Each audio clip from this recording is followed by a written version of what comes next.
Let's get the latest now on all the action at the Africa Cup of Nations, and we can cross to France 24 sports editor Simon Harding, who joins us now from Douala.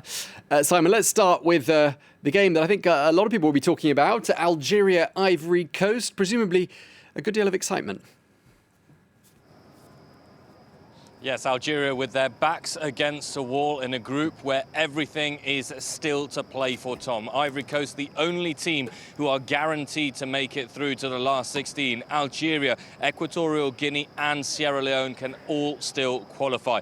And the Algerians in particular, who have not scored a goal yet in this tournament and only played out a goalless draw against Sierra Leone, are looking for a victory and will be obliged to win against the Ivory Coast if they wish to qualify. Now, Jamel Belmadi, the Algerian head coach, has said that the defending champions need to come out of their shell. They need to take their chances. A lot has been spoken and talked about in terms of the heat here in Douala, in terms of the pitch in the stadium, which we've seen deteriorate consistently throughout the tournament. Well, the pitch has been amended and worked on in the last week. The heat, well, of course, it's again a very hot day, but you just get the feeling of the sense of excitement here for this match. A record number of journalists, many of them Algerians, whom, if truth be told, aren't very confident that their team can get the required victory to make it through to the knockout stages. Plenty of Algerian fans arrived in Douala. We saw them at the airport. We saw them outside the hotel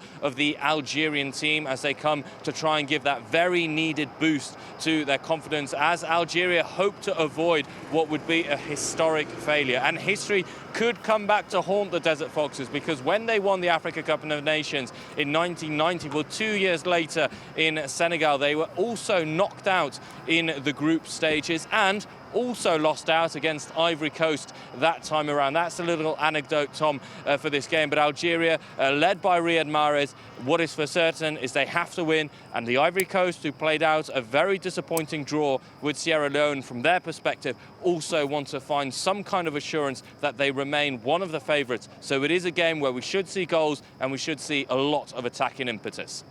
Yeah, and Simon, let's not forget that Equatorial Guinea and Sierra Leone could still qualify.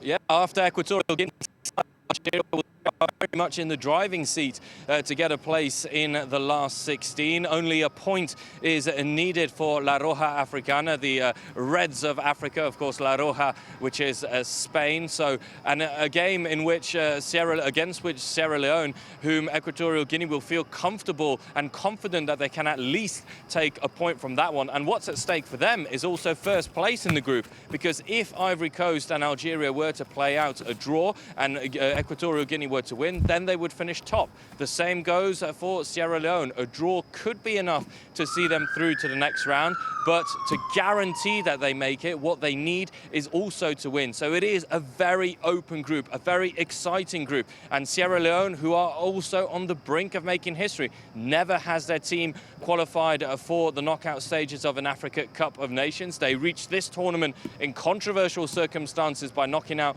Benin with COVID cases in Sierra Leone. We're very far away from that. All that the Sierra Leone have done here in Cameroon has been sensational. They shut out the defending champions Algeria, and then they also played out a draw against one of the favourites, Ivory Coast. So what's to lose for them? Absolutely nothing. Okay, well, thank you very much indeed for that update. Our sports editor Simon Harding in Douala.